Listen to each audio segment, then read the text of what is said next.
ngasisu hoi entertainment YouTube channel na mayamgidamakta crime story ama puduna laksari. Ngasigi crime story asidi tabada yamna angakpa oigani khali aikhoigi channel da hatkhiba crime story ayamba nupana magi nupibu od nairaba matungda magi nupi adubu tamthina hatkibagi wari na ayambani adubu ngasigi wari asidi madugi tayonabada nupina magi nupa adubu hatkibagi wari ni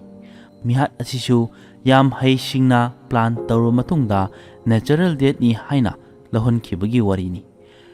wari asi taminaduna matau karamna thokibano haiba adu mayam puna khangminasi wari asi Haryana gi Yamuna Nagar da thokiba thodok amani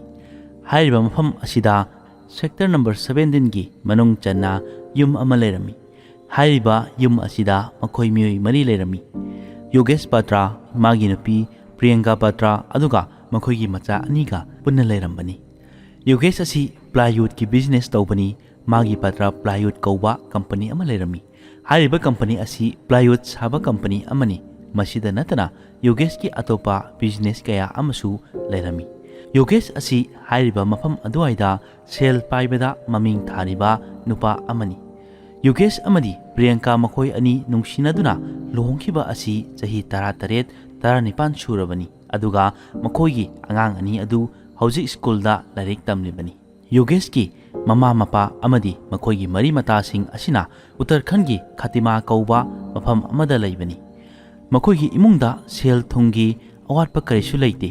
yam nungaina hinglamba punsi amani adubu 28 May 2016 yorakpada makhoigi imungda ahongba ama laklami nimit asi Yogesh ki yumda Yogesh magi nupi Priyanka chahi 13 muk surabi macha nupi khwais lerami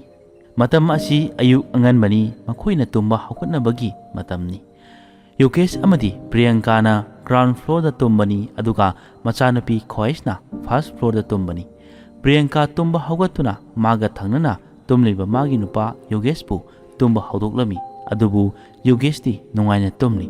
Yogesh ki hagotpagi matam oibana Priyanka na amuka Yogesh pu hodoklambani adubu matam adudasu Yogesh karisu khumdana tumina lei Yogesh ki matau aduda Priyanka su pakhatpa phauraduna magi nupa Yogesh na sor holibra haiduna check tawrubani matam aduda Yogesh ti sor holamdre matam aduda Yogesh ti thawai yaudraba haksang oina leramde hairiba adu ubada Priyanka pakhatuna macha nupi khoispu kaurami aduga lekai gi mioi singchu kaurami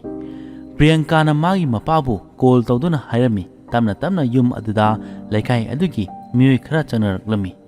lekai gi mioi singna thodok asi matau karamna thokibano haina hanglami Priyanka na ngarang numidangda Yogesh asi masada pakhatpa phorami aduga humangsu yamna thoklami aidi magi mangda nuwaitaba mang ama mangmadagi oirangani khalubani aduga amuk tungkhrabani adugi matung ngasi ayuk hawatpada madi hagwalakhidre silent heart attack lakpa oirambasu yai haina tamlami hospital da Yogesh pu pukhatuna yenghalami adubu doctor na prod death ni haina declare tawrami adugi matungda Yogesh ki hakchang adubu yemda puraklami aduga amana Priyanka gi mapa asisu doctor amani machanpi Priyanka na numidangda thokiba thodok adugi matangda haibada Priyanka gi mapa nasu haiba asi heart attack oirangoni haina khalamki Priyanka na mane makuda call tawduna thodok adugi matangda tamlammi thodok adu tabada Yogesh ki mama mapa nasu angakpa amadi nungaitaba phorami khudakta Khatima dagi Yamuna Nagar da chatlammi numidang wairamda mafam aduda yorami hobjekti chachkhraba macha nupagidamk kappa natana atopa upai leiramdi leiba mioi singna kap khongmagi makholtana yum adu ninkhirami adubu tholiba thodok asi mioi kana amatana su Yogesh ki misi asigi matangda thoine hena khanjilude haibadi natural death ni haina khalami aduga Yogesh ki mama mapana su Priyanka gi mapana heart attack na sibani haiba adu thajaramki maramdi Priyanka gi mapa asisu doctor ama oiribani Yogesh ki misi asi natural death oirangoni khaluba aduna Yogesh asi gi hakchang adu postmortem tawnabagi yonggi mioi singna karisu khanaramde karigumba postmortem tawrabadi natural death oirabasu mioi kharagi khujin thorangda siba oiragasu khanglomgadabani 29 May yaurakpada Yogesh ki chatnabigi matung ina magi mathau mangam pangthokpa loikirami Priyanka asi hojikti naitom taraba punchi haibadu oire khanduna mabu naitom taba punchi ama oidanabagi damak Yogesh ki mama mapasu Yamuna Nagarda mamau nupi manakta punna leminanaba khallami Priyanka su magi nupana manung matam chadana chatkibada nungaitaba phawrami adubu matamna sum hawkibana hapta ama phajilami hapta dagi tha ama phajinkhirami adubu hawjiksu Yogesh ki mama mapagi wakaldadi makoigi machanupa Yogeshna taibangpal thadokduna chatkhre haiba asi hawjiksu thajaramdi manga chap manarami Yogesh ki mamana henna machagi wakal khanduna awaba ma oirami Yogesh ki mamagi mangdasu machanupa Yogeshna laktuna Yogesh pu phatraba mioi kharadagi kanbinaba mateng nirami Hariba pau asi mahakna makoigi imung manunggi mioi singdasu tamlami adubu makoigi imung manunggi mioi singna mamana hariba adu thajaramkidi haibadi mama ama oibanina mama amagi mafamdagi machaga kainakiba matamda mama amagi awaba maija kaya adu mamangda uhanba oiramgani haidana thoine hena khanjilude Yogesh ki chahi asi nipuni thoi shubada ngairibani mangonda heart attack tawribasi asengba oiramgadra natragana Yogesh ki mamana hariba adu achumba oigadra haina amuksu Yogesh ki mapana wakhal tawrami Hojikti Yogesh ki mapasu magi nupina hariba adu khara makhaidi thajaba oiramki asumna Yogesh ki misi asi Yogesh ki mapana su jingnaba khara phawromki Yogesh ki haksangda anaba karisu leikiba nati atopa hirak chabusu leite mangonda heart attack lakpagi oithokpa yaba mari makhong thidokpa hawrami Yogesh ki mapana thidokpada machanupa Yogesh ta heart attack lakpa yabagi maram leiba uramde maram masina mapana Jagadhari police station da chatuna machanupa Yogesh asi May tang 28 gi matamda heart attack tawduna leikidre adubu Yogesh na leikidaba asi natural death oiroi masigi maningda kanagumba kharagi khut yarongani haina police da complaint ama tawrongki police na wari adu tabada Yogesh ki postmortem tawkhibagi report adu hanglami adubu Yogesh ki hakchangdi postmortem tawdabanina matau karamna postmortem gi report piramgani aduga amana postmortem report leitrabadi police na matau karamna misi asigi matangda thidokani matau karamna misi asi atopa miyoibagi khut yawbra natragana natural death la haiba matau karamna khangmangamgani police ki mafamda complaint ama laklabanina complaint adubu laushinba haibasi police ki mathawni asumna police na complaint adubu lausinduna Yogesh ki mapada thajaba piramki haibadi misi asi kari karamba misino haiba adu thidokani haina police na thajaba piramki adubu hariba case asigi matangda thoidokpa progress leramde mapana police station da toina chatuna case adugi matangda hanglami adubu anaba mari makhong amata leramde hojikti Yogesh ki mapa su khanglami police nadi hariba case asida yam hena serious oidre haiba aduga mapana asigumba thodok asibu thigatnaba tonganba private detective lei haibasi khanglami adubu makhoida ahenba power di leite police da leiriba asigumna tawudabu makhoisu case amagi maramda yam kumna thijinbiba oithokpa yaba pochak sing takpiba adu khaktani Yogesh ki mama mapana detective thiba horami matam khara leiraga private detective phanglami makhoida machanupagi thokiba thodok adu amata chithadana tamlami detective nasu hariba case asigi matangda kupna thijinba horami Yogesh Patragi college matamda magi nupi Priyanka asiga thengnakhibani Priyanka asi beauty contest da Miss Khalsa amadi Miss Delhi su tagiba leirabani college ki matungda makhoi anigi imung manung yanaduna makhoi anibu luhongbirami matongi matung ina makhoi ki macha ani phangjaduna nungaina hinglamba punchi amani Yogesh ki mama mapana jingnaba wa ama detective da tamlami madudi Yogesh na leikidraba matungda Priyanka su mathwai nungaijaramde aduga adugi matung ikoi kuidana Yogesh ki business sing adu Priyanka na yengsinba horami hojik Priyanka gi punsida mahusagum normal ama oina hinglami angang aniduna Dehradun da larik tambagi thagirami makhoina Dehradun gi William School da tambani wari mayam adu taraba matungda detective-na haiba warising amadi detective-singa wari tanay haiba kana amatadasu khanghandanaba hairami maru oina Yogesh-ki nupi Priyanka-da. Hojikti Priyanka-gi punsida ahongba kaya ama uba phanglami. Mane makubu atay atopa mitop ama oina urami. Yogesh-ki business sing adu magi mingda onsilami. Yogesh-ki mama mapasu lairibani. Adubu makoiga karisu tanaramdana magi mingda onsinkhibani. Miyuiba amagi chanabigi matung ina magi nupana thamlamba business sing adu masa mathanda magi amadi macha singi oiradabani. Adubu nang horaroi haibagi matagum Priyanka-gi mingda onsinkhibasi jingnaningai oiba amani. Priyanka asi magi nupa lairingai matamda gym chalami aduga hojik Priyanka-gi nupa laikhidraba matung ikui kuidringaida gym chatpa amuk horami. Ahanbadadi mama mapa nasu magi nupa kainakhibagi awa maichak kharada oirabasu kauthokpa ngamnaba oiramgani khalami adubu Priyanka-gi matau adudi khara tongana taramki.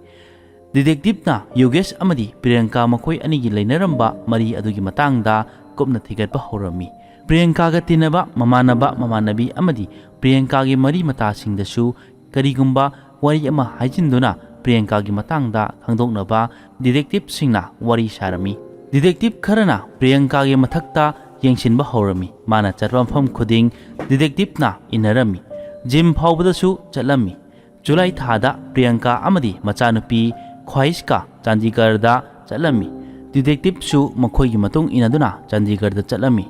Priyanka amadi machanupi Chandigarhgi mafam amada yamna nungaina jagoi saba party tawduna nungaina lairami. Hangliba wahangdi mahakki mapurvoibana laihidaba asi tha ani mukta ngairibani aduga somdana karisu thokidaba amagum party tawduna nungaina lairamba asini. Hariba party asida Priyanka-ga yam tona samnaba nupa amasu urami. Detective-na hariba nupa asi kanano haina thidokpa horami. Makhoi anina dance tawminabagi photo su namhawi. Photo asida uriba asi Priyanka-gi machanupi Khwaish amadi Priyanka-ga khangnariba nupa asini. Photo asi 23 May 2016 da namhuba photo ni. Photo asi Yogesh-ki mama mapada uhalami. Photo adu ubada Yogesh-ki mapana hai nupa asi yumda yam toina lakpa mi amani. Makatana nupa asigi matangda thidokpada nupa asigi maming Rohit Kumar kawi haiba khangmangamki. Mahak asi gym trainer ni. Priyanka-na chaliba gym aduda Rohit-na training tawbibani adubu makhoi ani chamchamna marup ama oina tinabasu oiramba yai. Makhatana thijinbada Rohit-ki birthday da lakh 12 piba car ama Priyanka-na leiduna gift oina piki. Asuk mamal tangba posak ama gift tawba haibasi miyoi amagi yamna naknaba mi ama oigani. Private detective-na thigatpa yaba thigatle masigi makhataba thabakti police-na tawgadabani. Hojikti Yogesh-ki mapada Priyanka amadi Rohit-ki matangda evidence kaya ama leire. Hariba evidence mayam asi September-gi tang 13 2016 da police station da puduna chalami. Police-na Yogesh laihidraba tha ahungi matungda FIR ama ikhalami. Hariba asida Priyanka amadi Rohit asi suspect oina laurami. Police-na makhoi anibu station da kauduna wahang pahong torami adubu October-gi tang 12 da makhoi anibu clean chit piduna thadoklami. Police-ki thawong aduna Yogesh-ki mama mapada angakpa ama oirami. Asumna makhatana makhoi detective aduda pau phaunarami. Hariba detective asi yamna power leiba amani. Makhoi gi manungda pau phaunaduna Priyanka amadi Rohit-ki call details amadi makhoi anigi location lauthoklami. Maru oina Yogesh-ki thodok thokhiba numit adugi tang 23 gi numita makhoi anina nipurak phone call tawnaduna wari sanarami aduga pung 10:13 aduaidagina pung ani phawba Yogesh hogi anakpa mafam amada lairambagi location details tasu khangmangamki. Yogesh-na heart attack tawduna sikhiba numit adugi ahingda Priyanka amadi Rohit-ka athengba phawba wari sanarami. Hariba asina angakpa amadi uhelami. Yogesh-ki mapana Haryana-gi DGP-gi manakta chalami aduga wari pumba tamlami. Matau karamna machanupana sihibano aduga machanupana sihiba asi mamau nupi-gi khujin thorang oigani hairami. Mamau nupi amadi Rohit-ka kapminakhiba photo lami makhoi anigi location call details mayam adusu DGP da pesinduna yenghalami. ꯍꯥꯏꯔꯤꯕ ꯃꯌꯥꯝ ꯑꯗꯨ ꯎꯕꯗ DGPꯁꯨ angakpa ama ꯐꯥꯎꯔꯝꯈꯤ ꯑꯗꯨꯒ police department ꯑꯃ ꯑꯣꯏꯅ ꯈꯔꯁꯨ ꯏꯀꯥꯏꯕ ꯐꯥꯎꯔꯝꯃꯤ ꯃꯔꯝꯗꯤ ꯆꯍꯤ 60 ꯁꯨꯔꯕ ꯑꯍꯜ ꯑꯃꯅ ꯃꯆꯥꯅꯨꯄꯥ ꯑꯃꯒꯤꯗꯃꯛ ꯑꯁꯦꯡꯕ ꯍꯛ ꯇꯥꯟꯕꯗ ꯂꯣꯀꯦꯜ ꯄꯨꯂꯤꯁꯅ ꯀꯔꯤꯁꯨ ꯑꯦꯛꯁꯟ ꯂꯧꯈꯠꯄꯤꯗꯕ ꯑꯗꯨꯗ DGPꯁꯨ ꯅꯨꯡꯉꯥꯏꯇꯕ ꯐꯥꯎꯔꯝꯃꯤ DGPꯅ ꯈꯨꯗꯛꯇ ꯍꯥꯏꯔꯤꯕ ꯀꯦꯁ ꯑꯁꯤ ꯀꯔꯅꯥꯜ ꯄꯨꯂꯤꯁꯇ ꯁꯤꯟꯅꯔꯝꯃꯤ ꯑꯗꯨꯒ SPꯗ ꯃꯈꯥ ꯇꯥꯅ ꯏꯟꯚꯦꯁꯇꯤꯒꯦꯁꯟ ꯇꯧꯅꯕ ꯑꯣꯔꯗꯔ ꯇꯧꯔꯝꯃꯤ ꯀꯦꯁ ꯑꯁꯤꯒꯤꯗꯃꯛ SIT ꯍꯥꯏꯕꯗꯤ ꯁ꯭ꯄꯦꯁꯤꯑꯦꯜ ꯏꯟꯚꯦꯁꯇꯤꯒꯦꯁꯟ ꯇꯤꯝ ꯑꯃ ꯁꯦꯝꯂꯝꯃꯤ ꯄ꯭ꯔꯥꯏꯚꯦꯠ ꯗꯤꯇꯦꯛꯇꯤꯚꯇꯒꯤ ꯐꯪꯂꯛꯄ ꯏꯚꯤꯗꯦꯟꯁ ꯃꯌꯥꯝ ꯄꯨꯝꯕ SITꯗ ꯁꯤꯟꯅꯔꯝꯃꯤ ꯃꯈꯣꯏꯅ ꯃꯈꯥ ꯇꯥꯅ ꯏꯟꯚꯦꯁꯇꯤꯒꯦꯁꯟ ꯍꯧꯔꯝꯃꯤ ꯏꯟꯚꯦꯁꯇꯤꯒꯦꯁꯟ ꯑꯗꯨꯗ ꯌꯣꯒꯦꯁꯀꯤ ꯌꯨꯝꯊꯪꯅꯅ ꯂꯩꯕ ꯃꯤꯑꯣꯏꯁꯤꯡ ꯌꯣꯒꯦꯁꯀ ꯈꯪꯅꯕ ꯃꯤꯑꯣꯏ ꯀꯌꯥ ꯑꯃꯗ ꯋꯥꯍꯪ ꯄꯥꯎꯍꯪ ꯇꯧꯔꯝꯃꯤ ꯋꯥꯍꯪ ꯄꯥꯎꯍꯪ ꯑꯗꯨꯗ ꯈꯪꯕ ꯉꯝꯈꯤ ꯄ꯭रिꯌꯪꯀꯥ ꯑꯃꯗꯤ ꯔꯣꯍꯤꯠ ꯃꯈꯣꯏ ꯑꯅꯤ ꯄꯨꯟꯅ ꯆꯠꯃꯤꯟꯅꯕ ꯌꯣꯒꯦꯁꯅ ꯂꯩꯈꯤꯗ꯭ꯔꯕ ꯃꯇꯨꯡꯗꯁꯨ ꯃꯈꯣꯏ ꯑꯅꯤꯅ ꯆꯠꯃꯤꯟꯅꯕ ꯃꯌꯥꯝ ꯑꯗꯨ ꯃꯤꯑꯣꯏ ꯈꯔꯅꯁꯨ ꯎꯔꯝꯃꯤ ꯑꯗꯨꯈꯛ ꯅꯠꯇꯅ ꯔꯣꯍꯤꯠꯅ ꯄ꯭रिꯌꯪꯀꯥꯒꯤ ꯌꯨꯝꯗꯁꯨ ꯇꯠꯇꯅ ꯆꯠꯊꯣꯛ ꯆꯠꯁꯤꯟ ꯇꯧꯕ ꯑꯗꯨ ꯎꯔꯝꯃꯤ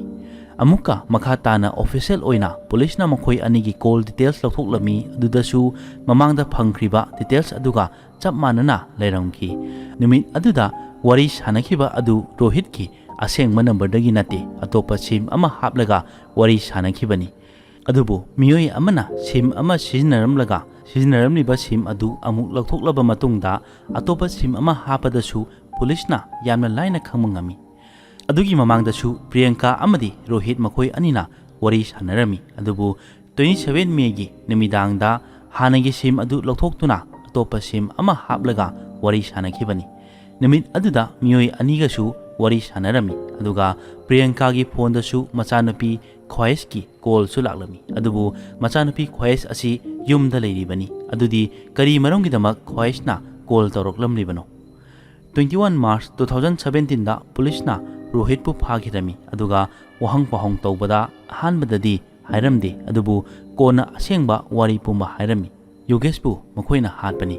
ꯍꯥꯏꯔꯤꯕ ꯃꯤꯍꯥꯠ ꯑꯁꯤꯗ ꯃꯥꯒꯤ ꯅꯨꯄꯤ ꯄ꯭रिꯌꯪꯀꯥꯁꯨ ꯌꯥꯎꯏ ꯍꯥꯏꯔꯝꯃꯤ ꯑꯗꯨꯒꯤ ꯃꯇꯨꯡ 22 ꯃꯥꯔꯆ 2017ꯗ ꯄ꯭रिꯌꯪꯀꯥꯁꯨ ꯃꯥꯒꯤ ꯌꯨꯝ ꯌꯃꯨꯅꯥ ꯅꯒꯔꯗꯒꯤ ꯐꯥꯈꯤꯔꯝꯃꯤ ꯃꯗꯨꯗ ꯋꯥꯔꯤ ꯑꯁꯦꯡꯕ ꯈꯪꯕ ꯉꯝꯂꯝꯈꯤ ꯋꯥꯔꯤ ꯑꯁꯤ 2015ꯒꯤ ꯋꯥꯔꯤꯅꯤ ꯃꯇꯝ ꯑꯗꯨꯗ ꯄ꯭रिꯌꯪꯀꯥꯒꯤ ꯍꯛꯆꯥꯡ ꯅꯣꯏꯈꯠꯂꯛꯄꯗꯒꯤ ꯖꯤꯝ ꯆꯠꯅꯕ ꯄ꯭ꯂꯥꯟ ꯇꯧꯔꯝꯃꯤ ꯄ꯭रिꯌꯪꯀꯥꯅ ꯖꯤꯝ ꯆꯠꯄꯗ ꯔꯣꯍꯤꯠꯅ ꯃꯥꯕꯨ ꯇ꯭ꯔꯦꯅꯤꯡ ꯇꯧꯕꯤꯕꯅꯤ ꯑꯁꯨꯝꯅ ꯃꯈꯣꯏ ꯑꯅꯤꯒꯤ ꯃꯔꯤ ꯑꯁꯤ ꯇꯞꯅ ꯇꯞꯅ ꯅꯨꯡꯁꯤꯕꯒꯤ ꯃꯔꯤ ꯊꯝꯕ ꯍꯧꯔꯛꯂꯝꯃꯤ ꯑꯁꯨꯝꯅ ꯃꯈꯣꯏ ꯑꯅꯤ ꯅꯨꯡꯁꯤ ꯂꯝꯕꯤꯗ ꯈꯣꯡ ꯇꯥꯔꯝꯃꯤ ꯔꯣꯍꯤꯠꯁꯨ ꯄ꯭रिꯌꯪꯀꯥꯕꯨ ꯎꯅꯅꯕ ꯂꯥꯛꯂꯝꯃꯤ ꯃꯇꯝ ꯑꯗꯨꯗ ꯆꯥꯎꯔꯥꯛꯅ 2016ꯒꯤ ꯖꯅꯋꯥꯔꯤ ꯑꯗꯨꯋꯥꯏꯒꯤ ꯃꯇꯝ ꯑꯣꯏꯔꯝꯒꯅꯤ ꯃꯇꯝ ꯑꯗꯨꯗ ꯌꯣꯒꯦꯁꯅ ꯔꯣꯍꯤꯠ ꯑꯃꯗꯤ ꯄ꯭रिꯌꯪꯀꯥꯒ ꯂꯩꯅꯔꯤꯕ ꯃꯔꯤ ꯑꯗꯨ ꯌꯣꯒꯦꯁꯅ ꯈꯪꯂꯝꯃꯤ ꯌꯣꯒꯦꯁꯅ ꯃꯇꯨꯡ ꯃꯈꯥ ꯇꯥꯅ ꯃꯈꯣꯏ ꯑꯅꯤꯅ ꯂꯩꯔꯤꯕ ꯃꯔꯤ ꯑꯁꯤ ꯂꯩꯅꯗꯅꯕ ꯍꯥꯏꯔꯝꯃꯤ ꯑꯗꯨ ꯅꯠꯇ꯭ꯔꯕꯗꯤ ꯀꯣꯔꯠꯇ ꯀꯦꯁ ꯇꯧꯒꯅꯤ ꯑꯗꯨꯒ ꯅꯈꯣꯏ ꯑꯅꯤꯕꯨ ꯑꯋꯥꯐꯝꯗ ꯇꯥꯍꯟꯒꯅꯤ ꯍꯥꯏꯔꯝꯃꯤ ꯔꯣꯍꯤꯠ ꯑꯃꯗꯤ ꯄ꯭रिꯌꯪꯀꯥꯅꯁꯨ ꯃꯇꯨꯡꯗ ꯑꯃꯨꯛ ꯍꯟꯅ ꯎꯅꯔꯔꯣꯏ ꯃꯈꯣꯏ ꯑꯅꯤꯕꯨ ꯉꯥꯛꯄꯤꯅꯕ ꯍꯥꯏꯔꯝꯃꯤ ꯃꯇꯝ ꯈꯔꯗꯤ ꯃꯈꯣꯏ ꯑꯅꯤ ꯎꯅꯔꯨꯗ꯭ꯔꯦ ꯑꯗꯨꯕꯨ ꯃꯇꯝ ꯈꯔ ꯂꯩꯔꯕ ꯃꯇꯨꯡꯗ ꯔꯣꯍꯤꯠ ꯑꯃꯗꯤ ꯄ꯭रिꯌꯪꯀꯥ ꯑꯃꯨꯛ ꯎꯅꯕ ꯍꯧꯔꯝꯃꯤ ꯍꯟꯗꯛꯇꯤ ꯄ꯭रिꯌꯪꯀꯥꯅ ꯌꯣꯒꯦꯁꯇ ꯑꯣꯏꯅ ꯀꯤꯍꯜꯂꯝꯃꯤ ꯀꯔꯤꯒꯨꯝꯕ ꯔꯣꯍꯤꯠ ꯃꯈꯣꯏ ꯑꯅꯤꯒꯤ ꯃꯔꯤ ꯑꯗꯨ ꯃꯤꯉꯣꯟꯗ ꯇꯥꯛꯊꯣꯛꯄ ꯇꯥꯔꯒꯗꯤ ꯄ꯭रिꯌꯪꯀꯥ ꯃꯁꯥ ꯃꯊꯟꯇ ꯁꯤꯖꯒꯅꯤ ꯑꯗꯨꯒ ꯌꯣꯒꯦꯁꯇ ꯇꯥꯏꯅꯒꯅꯤ ꯍꯥꯏꯔꯝꯃꯤ ꯍꯥꯏꯔꯤꯕ ꯃꯌꯥꯝ ꯑꯗꯨ ꯇꯥꯕꯗ ꯌꯣꯒꯦꯁꯁꯨ ꯃꯊꯥ ꯁꯥꯔꯝꯃꯤ ꯑꯗꯨꯒ ꯑꯃꯅ ꯄ꯭रिꯌꯪꯀꯥꯅ ꯌꯣꯒꯦꯁꯄꯨ ꯄꯥꯝꯗ꯭ꯔꯕꯗꯤ ꯗꯥꯏꯚꯣꯔꯁ ꯇꯧꯔꯒ ꯔꯣꯍꯤꯠꯀ ꯂꯨꯍꯣꯡꯕ ꯌꯥꯔꯤꯕꯅꯤ ꯑꯗꯨꯕु ꯌꯣꯒꯦꯁꯀꯤ ꯄꯨꯟꯁꯤꯗꯤ ꯁꯦꯟꯖꯥꯎ ꯄꯥꯏꯕ ꯃꯤꯅꯤ ꯑꯗꯨꯒ ꯔꯣꯍꯤꯠꯅ ꯃꯤꯉꯣꯟꯗꯒꯤ ꯁꯦꯜ ꯄꯨꯔꯒ ꯍꯤꯡꯂꯤꯕ ꯄꯨꯟꯁꯤ ꯑꯃꯅꯤ ꯄ꯭रिꯌꯪꯀꯥꯅ ꯋꯥꯈꯜ ꯑꯃ ꯈꯜꯂꯝꯃꯤ ꯌꯣꯒꯦꯁꯄꯨ ꯍꯥꯠꯇꯣꯛꯈ꯭ꯔꯕꯗꯤ ꯌꯣꯒꯦꯁꯀꯤ ꯁꯦꯜꯁꯨ ꯃꯥꯒꯤ ꯑꯣꯏꯔꯅꯤ ꯑꯗꯨꯒ ꯃꯥꯒꯤ ꯅꯨꯡꯁꯤꯖꯕ ꯔꯣꯍꯤꯠꯁꯨ ꯐꯪꯂꯅꯤ ꯑꯁꯨꯝꯅ ꯄ꯭रिꯌꯪꯀꯥꯅ ꯄ꯭ꯂꯥꯟ ꯇꯧꯕ ꯑꯗꯨ ꯔꯣꯍꯤꯠꯇ ꯍꯥꯏꯔꯝꯃꯤ ꯔꯣꯍꯤꯠꯁꯨ ꯍꯥꯏꯔꯤꯕ ꯄ꯭ꯂꯥꯟ ꯑꯗꯨ ꯇꯥꯕꯗ ꯌꯥꯔꯝꯃꯤ ꯃꯈꯣꯏꯅ ꯌꯣꯒꯦꯁꯄꯨ ꯍꯥꯠꯅꯕ ꯄ꯭ꯂꯥꯟ ꯇꯧꯕꯗ ꯃꯈꯣꯏ ꯑꯅꯤꯈꯛ ꯉꯝꯃꯣꯏꯗꯕ ꯑꯣꯏꯕꯅ ꯔꯣꯍꯤꯠꯅ ꯃꯤꯑꯣꯏ ꯑꯅꯤ ꯅꯦꯛꯂꯝꯃꯤ ꯑꯃꯅ ꯁ꯭ꯌꯥꯝ ꯁꯨꯟꯗꯔ ꯁꯣꯅꯨ ꯃꯍꯥꯛ ꯑꯁꯤ ꯐꯥꯔꯃꯥꯁꯤ ꯑꯃꯗ ꯍꯦꯜꯄꯔ ꯑꯣꯏꯅ ꯂꯩꯕꯅꯤ ꯑꯗꯨꯒ ꯑꯃꯅ ꯁꯇꯤꯁ ꯀꯨꯃꯥꯔꯅꯤ ꯁꯇꯤꯁ ꯀꯨꯃꯥꯔ ꯍꯥꯏꯔꯤꯕ ꯅꯨꯄꯥ ꯑꯁꯤꯗꯒꯤ ꯔꯣꯍꯤꯠꯅ ꯄꯩꯁꯥ ꯄꯨꯔꯨꯕ ꯃꯤꯁꯛꯅꯤ ꯃꯈꯣꯏ ꯑꯅꯤꯃꯛ ꯎꯠꯇꯔ ꯄ꯭ꯔꯗꯦꯁꯀꯤ ꯁꯍꯥꯔꯥꯟꯄꯨꯔꯗ ꯂꯩꯕꯅꯤ ꯔꯣꯍꯤꯠ ꯑꯃꯗꯤ ꯄ꯭रिꯌꯪꯀꯥ ꯃꯈꯣꯏ ꯑꯅꯤꯅ ꯂꯨꯄꯥ ꯂꯥꯛ 10 ꯄꯤꯅꯕ ꯍꯥꯏꯔꯝꯃꯤ ꯍꯧꯖꯤꯛ ꯃꯈꯣꯏ ꯃꯔꯤꯅ ꯄ꯭ꯂꯥꯟ ꯇꯧꯕ ꯍꯧꯔꯝꯃꯤ ꯄ꯭ꯂꯥꯟꯒꯤ ꯃꯇꯨꯡ ꯏꯟꯅ ꯌꯣꯒꯦꯁꯇ ꯇꯨꯝꯅꯤꯡꯅꯕ ꯏꯟꯖꯦꯛꯁꯟ ꯀꯥꯞꯂꯕ ꯃꯇꯨꯡ ꯃꯣꯟꯅ ꯅꯝꯗꯨꯅ ꯍꯥꯠꯅꯕ ꯍꯥꯏꯅꯔꯝꯃꯤ ꯑꯗꯨꯒ ꯇꯨꯔꯦꯜꯒꯨꯝꯕ ꯑꯃꯗ ꯍꯨꯟꯗꯣꯛꯅꯕ ꯇꯧꯔꯝꯕꯅꯤ ꯃꯈꯣꯏꯅ 27 ꯃꯦ 2016ꯗ ꯍꯥꯠꯅꯕ ꯍꯥꯏꯅꯔꯝꯃꯤ꯫ ꯍꯥꯏꯔꯤꯕ ꯅꯨꯃꯤꯠ ꯑꯁꯤꯗ ꯔꯣꯍꯤꯠꯀꯤ ꯐꯣꯟꯗ ꯑꯇꯣꯞꯄ ꯁꯤꯝ ꯑꯃ ꯍꯥꯞꯂꯒ ꯄ꯭रिꯌꯪꯀꯥꯒ ꯋꯥꯔꯤ ꯁꯥꯟꯅꯔꯝꯕꯅꯤ, ꯄ꯭ꯂꯥꯟꯒꯤ ꯃꯇꯥꯡꯗ ꯈꯟꯅꯔꯝꯕꯅꯤ꯫ ꯅꯨꯃꯤꯠ ꯑꯗꯨꯒꯤ ꯅꯨꯃꯤꯗꯥꯡ ꯄꯨꯡ 10 ꯑꯗꯨꯋꯥꯏꯗ ꯏꯅꯣꯚꯥ ꯀꯥꯔ ꯇꯣꯡꯗꯨꯅ ꯄ꯭रिꯌꯪꯀꯥꯅ ꯔꯦꯜꯋꯦ ꯁ꯭ꯇꯦꯁꯟꯗ ꯆꯠꯂꯝꯃꯤ, ꯑꯗꯨꯒ ꯁꯣꯅꯨ ꯑꯃꯗꯤ ꯁꯇꯤꯁꯄꯨ ꯂꯧꯈꯠꯂꯝꯃꯤ꯫ ꯃꯐꯝ ꯑꯗꯨꯗ ꯔꯣꯍꯤꯠꯁꯨ ꯂꯥꯛꯇꯨꯅ ꯃꯈꯣꯏ ꯒꯥꯔꯤ ꯑꯃꯗ ꯄꯨꯟꯅ ꯐꯝꯃꯤꯟꯅꯔꯝꯃꯤ꯫ ꯍꯥꯏꯔꯤꯕ ꯃꯇꯝ ꯑꯁꯤꯗ ꯄ꯭रिꯌꯪꯀꯥꯒꯤ ꯃꯆꯥꯅꯨꯄꯤ ꯆꯍꯤ 13 ꯁꯨꯔꯕꯤ ꯈ꯭ꯋꯥꯏꯁꯨ ꯌꯥꯎꯔꯝꯃꯤ꯫ ꯃꯈꯣꯏ ꯃꯉꯥꯅ ꯌꯨꯝꯗ ꯍꯜꯂꯛꯂꯝꯃꯤ, ꯑꯗꯨꯕꯨ ꯔꯣꯍꯤꯠ ꯑꯃꯗꯤ ꯃꯈꯣꯏ ꯑꯍꯨꯝꯗꯤ ꯒꯥꯔꯤ ꯃꯅꯨꯡꯗ ꯐꯝꯗꯨꯅ ꯉꯥꯏꯗꯨꯅ ꯂꯩꯍꯧꯏ꯫ ꯄ꯭रिꯌꯪꯀꯥꯅ ꯃꯈꯣꯏꯒꯤ ꯃꯅꯤꯡ ꯊꯪꯕ ꯊꯣꯡ ꯑꯗꯨ ꯍꯥꯡꯗꯨꯅ ꯊꯝꯒꯦ, ꯍꯣꯔꯦꯟ ꯌꯣꯒꯦꯁꯅ ꯇꯨꯝꯊꯈ꯭ꯔꯕ ꯃꯇꯝꯗ ꯀꯧꯔꯛꯀꯦ ꯍꯥꯏꯔꯝꯃꯤ꯫ ꯄ꯭रिꯌꯪꯀꯥ ꯑꯃꯗꯤ ꯌꯣꯒꯦꯁ ꯇꯨꯝꯅꯕ ꯐꯃꯨꯡꯗ ꯆꯪꯂꯛꯇꯨꯅ ꯇꯨꯝꯃꯤꯟꯅꯔꯦ꯫ ꯄ꯭रिꯌꯪꯀꯥꯗꯤ ꯇꯨꯝꯊꯕ ꯅꯠꯇ꯭ꯔꯤ, ꯌꯣꯒꯦꯁꯅ ꯇꯨꯝꯈꯤꯕ ꯑꯗꯨ ꯉꯥꯏꯔꯤꯕꯅꯤ꯫ ꯑꯁꯨꯝꯅ ꯄꯨꯡ 11 ꯑꯗꯨꯋꯥꯏꯗ ꯌꯣꯒꯦꯁꯅ ꯇꯨꯝꯊꯈꯤꯔꯝꯃꯤ꯫ ꯃꯗꯨꯒꯤ ꯇꯥꯟꯖꯥ ꯂꯧꯗꯨꯅ ꯃꯄꯥꯟꯗ ꯉꯥꯏꯍꯧꯔꯤꯕ ꯃꯈꯣꯏ ꯑꯍꯨꯝꯕꯨ ꯏꯃꯨꯡꯗ ꯀꯧꯁꯤꯜꯂꯤ꯫ ꯃꯈꯣꯏꯅ ꯉꯥꯏꯍꯥꯛ ꯋꯥ ꯇꯥꯟꯅꯔꯕ ꯃꯇꯨꯡꯗ ꯌꯣꯒꯦꯁꯇ ꯇꯨꯝꯅꯤꯡꯅꯕꯒꯤ ꯍꯤꯗꯥꯛ ꯀꯥꯞꯅꯕ ꯁꯤꯔꯤꯟꯖꯗ ꯍꯥꯞꯂꯝꯃꯤ, ꯑꯗꯨꯒ ꯌꯣꯒꯦꯁꯅ ꯇꯨꯝꯂꯤꯕ ꯀꯥꯗ ꯆꯪꯂꯛꯇꯨꯅ ꯍꯤꯗꯥꯛ ꯑꯗꯨ ꯌꯣꯒꯦꯁꯇ ꯀꯥꯞꯅꯕ ꯇꯧꯔꯝꯃꯤ꯫ ꯑꯗꯨꯕꯨ ꯇꯥꯟꯖꯥ ꯑꯗꯨꯗ ꯌꯣꯒꯦꯁꯅ ꯃꯤꯀꯞ ꯊꯣꯔꯛꯇꯨꯅ ꯃꯤꯠ ꯄꯥꯡꯂꯛꯄꯗ ꯔꯣꯍꯤꯠ ꯑꯃꯗꯤ ꯁꯇꯤꯁꯅ ꯌꯣꯒꯦꯁꯄꯨ ꯐꯥꯔꯝꯃꯤ꯫ ꯁꯣꯅꯨꯅ ꯍꯤꯗꯥꯛ ꯀꯥꯞꯀꯦ ꯇꯧꯕꯗ ꯌꯣꯒꯦꯁꯅ ꯀꯥꯞꯇꯅꯕ ꯃꯨꯛꯅꯕꯗ ꯁꯤꯔꯤꯟꯖ ꯑꯗꯨ ꯇꯦꯛꯈꯤꯔꯝꯃꯤ, ꯑꯗꯨꯒ ꯑꯃꯨꯛꯀ ꯁꯤꯔꯤꯟꯖ ꯑꯃ ꯂꯧꯊꯣꯛꯇꯨꯅ ꯀꯥꯞꯅꯕ ꯇꯧꯔꯝꯃꯤ, ꯑꯗꯨꯁꯨ ꯍꯤꯗꯥꯛ ꯀꯥꯞꯄ ꯅꯪꯗꯅ ꯁꯤꯔꯤꯟꯖꯀꯤ ꯅꯤꯗꯜ ꯑꯗꯨ ꯇꯦꯛꯈꯤꯔꯝꯃꯤ꯫ ꯃꯈꯣꯏꯅ ꯍꯥꯟꯅ ꯈꯟꯅꯔꯝꯕ ꯄ꯭ꯂꯥꯟ ꯑꯗꯨ ꯃꯥꯏ ꯄꯥꯛꯂꯝꯗꯦ꯫ ꯃꯈꯣꯏꯒꯤ ꯄ꯭ꯂꯥꯟ ꯑꯗꯨ ꯁꯣꯏꯕ ꯇꯥꯔꯦ ꯍꯥꯏꯗꯨꯅ ꯄ꯭रिꯌꯪꯀꯥꯅ ꯌꯣꯒꯦꯁꯄꯨ ꯍꯥꯠꯅꯕ ꯍꯥꯏꯔꯝꯃꯤ꯫ ꯍꯧꯖꯤꯛ ꯍꯥꯠꯍꯧꯗ꯭ꯔꯕꯗꯤ ꯌꯣꯒꯦꯁꯄꯨ ꯍꯥꯠꯀꯦ ꯇꯧꯔꯝꯕ ꯃꯤꯑꯣꯏꯁꯤꯡ ꯑꯗꯨ ꯁꯛ ꯂꯣꯏꯅ ꯈꯪꯈ꯭ꯔꯕꯅꯤ꯫ ꯑꯁꯨꯝꯅ ꯃꯣꯟꯅ ꯅꯝꯗꯨꯅ ꯌꯣꯒꯦꯁꯄꯨ ꯍꯥꯠꯅꯕ ꯍꯣꯠꯅꯔꯝꯃꯤ꯫ ꯍꯥꯏꯔꯤꯕ ꯊꯕꯛ ꯑꯁꯤꯗ ꯄ꯭रिꯌꯪꯀꯥꯅꯁꯨ ꯃꯇꯦꯡ ꯄꯥꯡꯕ ꯌꯥꯎꯔꯝꯃꯤ꯫ ꯉꯥꯏꯍꯥꯛ ꯃꯣꯟꯅ ꯅꯝꯕꯗꯒꯤ ꯌꯣꯒꯦꯁ ꯁꯣꯔ ꯍꯣꯟꯕ ꯉꯝꯗꯅ ꯁꯤꯈꯤꯔꯝꯃꯤ꯫ ꯄ꯭ꯂꯥꯟꯒꯤ ꯃꯇꯨꯡ ꯏꯟꯅ ꯑꯁꯤꯕ ꯍꯛꯆꯥꯡ ꯑꯗꯨ ꯍꯨꯟꯗꯣꯛꯅꯕ ꯈꯟꯅꯔꯝꯃꯤ꯫ ꯇꯥꯟꯖꯥ ꯑꯗꯨꯗ ꯄ꯭रिꯌꯪꯀꯥꯅ ꯑꯁꯤꯕ ꯍꯛꯆꯥꯡ ꯑꯗꯨꯕꯨ ꯃꯐꯝ ꯑꯗꯨꯗ ꯑꯗꯨꯝ ꯊꯝꯅꯝꯅꯕ ꯍꯥꯏꯔꯝꯃꯤ꯫ ꯄ꯭रिꯌꯪꯀꯥꯅ ꯍꯥꯔꯠ ꯑꯦꯇꯦꯛ ꯇꯧꯕꯒꯤ ꯁꯤꯝꯇꯣꯝꯁ ꯈꯔ ꯈꯪꯂꯝꯃꯤ꯫ ꯑꯁꯨꯝꯅ ꯍꯥꯔꯠ ꯑꯦꯇꯦꯛ ꯂꯥꯛꯄꯗꯒꯤ ꯁꯤꯔꯝꯕ ꯃꯥꯟꯅꯕ, ꯍꯥꯏꯕꯗꯤ ꯌꯣꯒꯦꯁꯀꯤ ꯃꯁꯥꯗ ꯇꯥꯛꯐꯝ ꯀꯔꯤꯁꯨ ꯂꯩꯔꯝꯗꯦ, ꯏ ꯊꯣꯛꯂꯝꯗꯦ꯫ ꯃꯔꯝ ꯑꯁꯤꯅ ꯍꯦꯛ ꯌꯦꯡꯕ ꯃꯇꯝꯗ ꯃꯤꯅ ꯍꯥꯠꯄ ꯃꯥꯜꯂꯣꯏ ꯍꯥꯏꯕ ꯄ꯭रिꯌꯪꯀꯥꯅ ꯈꯪꯂꯝꯃꯤ꯫ ꯑꯁꯨꯝꯅ ꯃꯤꯐꯠꯇ ꯃꯈꯣꯏ ꯑꯍꯨꯝ ꯆꯠꯈ꯭ꯔꯦ꯫ ꯄ꯭रिꯌꯪꯀꯥꯅ ꯀꯥ ꯑꯗꯨꯕꯨ ꯁꯦꯡꯗꯣꯛꯂꯝꯃꯤ, ꯑꯗꯨꯒ ꯅꯣꯡꯉꯥꯟꯕ ꯉꯥꯏꯔꯝꯃꯤ, ꯅꯣꯡꯉꯥꯜꯂꯛꯄꯒ ꯗ꯭ꯔꯃꯥ ꯍꯧꯅꯕ꯫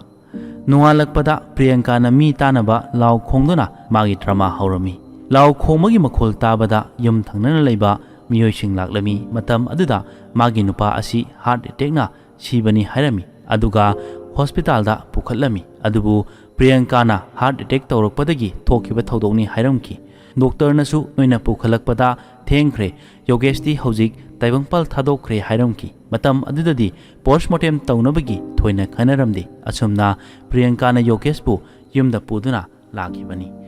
ꯃꯥꯒꯤ ꯅꯨꯄꯥꯅ ꯁꯤꯈꯤꯕ ꯑꯁꯤ ꯍꯥꯔꯠ ꯑꯦꯇꯦꯛ ꯇꯧꯕꯗꯒꯤ ꯁꯤꯈꯤꯕꯅꯤ ꯍꯥꯏꯅ ꯃꯤꯌꯥꯝ ꯑꯗꯨꯕꯨ ꯊꯥꯖꯅꯕ ꯍꯥꯏꯖꯤꯜꯂꯝꯈꯤ꯫ ꯃꯤꯌꯥꯝ ꯑꯗꯨꯅꯁꯨ ꯊꯥꯖꯔꯝꯈꯤ, ꯃꯔꯝꯗꯤ ꯄ꯭रिꯌꯪꯀꯥꯒꯤ ꯃꯄꯥ ꯑꯁꯤ ꯗꯣꯛꯇꯔ ꯑꯣꯏꯕꯅꯤꯅ ꯄ꯭रिꯌꯪꯀꯥꯅ ꯍꯥꯏꯔꯤꯕ ꯁꯤꯝꯇꯣꯝꯁ ꯑꯗꯨ ꯇꯥꯕꯗ ꯍꯥꯔꯠ ꯑꯦꯇꯦꯛꯀꯤ ꯁꯤꯝꯇꯣꯝꯁꯅꯤ ꯍꯥꯏꯕ ꯊꯥꯖꯅꯔꯝꯈꯤ꯫ ꯃꯌꯥꯝꯅꯁꯨ ꯍꯥꯔꯠ ꯑꯦꯇꯦꯛꯇꯒꯤ ꯂꯩꯈꯤꯗꯕꯅꯤ ꯍꯥꯏꯅ ꯊꯥꯖꯅꯔꯝꯃꯤ꯫ ꯑꯁꯨꯝꯅ ꯌꯣꯒꯦꯁꯀꯤ ꯑꯔꯣꯏꯕ ꯃꯊꯧ ꯃꯉꯝ ꯄꯥꯡꯊꯣꯛꯈꯤꯕꯅꯤ꯫ ꯑꯗꯨꯕꯨ ꯌꯣꯒꯦꯁꯀꯤ ꯃꯃꯥ ꯃꯄꯥꯅ ꯃꯤꯁꯤ ꯑꯁꯤꯕꯨ ꯆꯤꯡꯅꯔꯛꯄꯗꯒꯤ ꯑꯃꯨꯛꯀ ꯅꯧꯅ ꯀꯦꯁ ꯐꯥꯏꯜ ꯇꯧꯗꯨꯅ ꯂꯥꯛꯈꯤꯕꯅꯤ꯫ ꯍꯧꯔꯛꯄꯗ ꯄꯨꯂꯤꯁꯅ ꯃꯈꯣꯏꯒꯤ ꯃꯇꯦꯡ ꯇꯧꯗ꯭ꯔꯕꯁꯨ ꯃꯈꯣꯏꯅ ꯄ꯭ꯔꯥꯏꯚꯦꯠ ꯗꯤꯇꯦꯛꯇꯤꯚꯀꯤ ꯃꯇꯦꯡꯗꯒꯤ ꯃꯤꯁꯤ ꯑꯁꯤ ꯍꯥꯔꯠ ꯑꯦꯇꯦꯛ ꯅꯠꯇꯦ, ꯄ꯭रिꯌꯪꯀꯥꯅ ꯍꯥꯠꯄꯅꯤ ꯍꯥꯏꯕ ꯈꯪꯕ ꯉꯝꯂꯛꯄꯅꯤ꯫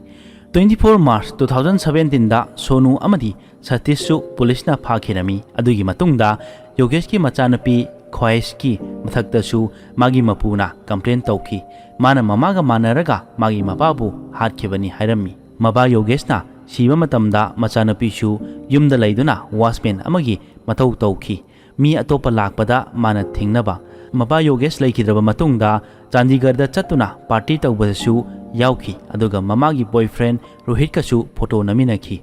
ꯍꯥꯏꯔꯤꯕ ꯃꯌꯥꯝ ꯑꯁꯤ ꯀꯣꯔꯠꯇ ꯌꯥꯝꯅ ꯃꯔꯩ ꯇꯧꯅꯔꯝꯈꯤ꯫ ꯀꯣꯟꯅꯊꯪꯗ ꯍꯥꯏ ꯀꯣꯔꯠ ꯌꯧꯕꯗ ꯃꯁꯨꯅꯨꯄꯤ ꯈ꯭ꯋꯥꯏꯁꯄꯨ ꯀꯦꯁ ꯑꯁꯤꯗꯒꯤ ꯂꯧꯊꯣꯛꯈꯤꯔꯝꯃꯤ꯫ ꯑꯗꯨꯒꯤ ꯃꯇꯨꯡꯗ ꯄ꯭रिꯌꯪꯀꯥ, ꯔꯣꯍꯤꯠ, ꯁꯣꯅꯨ ꯃꯈꯣꯏ ꯑꯍꯨꯝ ꯕꯦꯜꯗ ꯊꯣꯔꯛꯈꯤ꯫ ꯍꯥꯏꯔꯤꯕ ꯀꯦꯁ ꯑꯁꯤꯗ ꯃꯤꯑꯣꯏ 15ꯅ ꯋꯤꯠꯅꯦꯁ ꯑꯣꯏꯈꯤ꯫ ꯃꯁꯤꯗ ꯇꯦꯛꯅꯤꯀꯦꯜ ꯏꯚꯤꯗꯦꯟꯁ, ꯁꯔꯀꯝꯁꯇꯦꯟꯁꯤꯌꯦꯜ ꯏꯚꯤꯗꯦꯟꯁ ꯃꯌꯥꯝ ꯑꯃꯁꯨ ꯄꯤꯁꯤꯟꯈꯤ꯫ ꯃꯈꯣꯏ ꯃꯔꯤꯒꯤ ꯃꯊꯛꯇ IBC ꯁꯦꯛꯁꯟ 302, 506, 120B, 201 ꯑꯃꯗꯤ 203 ꯇꯥꯈꯤ꯫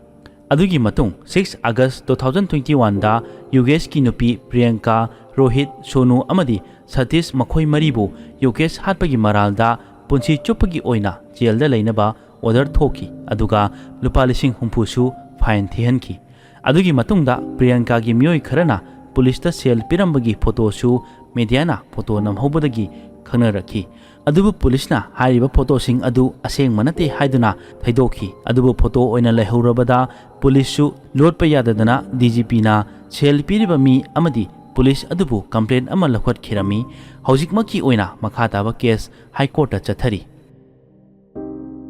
ꯃꯁꯤꯅꯤ ꯉꯁꯤꯒꯤ ꯑꯁꯦꯡꯕ ꯊꯣꯛꯈꯤꯕ ꯊꯧꯗꯣꯛ ꯑꯃꯒꯤ ꯋꯥꯔꯤ꯫ ꯋꯥꯔꯤ ꯑꯁꯤ ꯇꯥꯕꯤꯔꯕ ꯃꯇꯨꯡꯗ ꯑꯗꯣꯝꯗ ꯀꯔꯤ ꯐꯥꯎꯏꯕꯒꯦ ꯍꯥꯏꯕ ꯑꯗꯨ ꯀꯃꯦꯟ ꯇꯧꯗꯨꯅ ꯈꯪꯍꯟꯕꯤꯔꯛꯎ꯫ ꯑꯗꯨꯒ ꯆꯦꯅꯦꯜ ꯑꯁꯤꯕꯨ ꯁꯄꯣꯔꯠ ꯇꯧꯕꯤꯗꯨꯅ ꯂꯥꯏꯛ, ꯁꯦꯌꯔ, ꯀꯃꯦꯟ ꯑꯃꯗꯤ ꯁꯕꯁꯀ꯭ꯔꯥꯏꯕ ꯇꯧꯕ ꯀꯥꯎꯕꯤꯒꯅꯨ꯫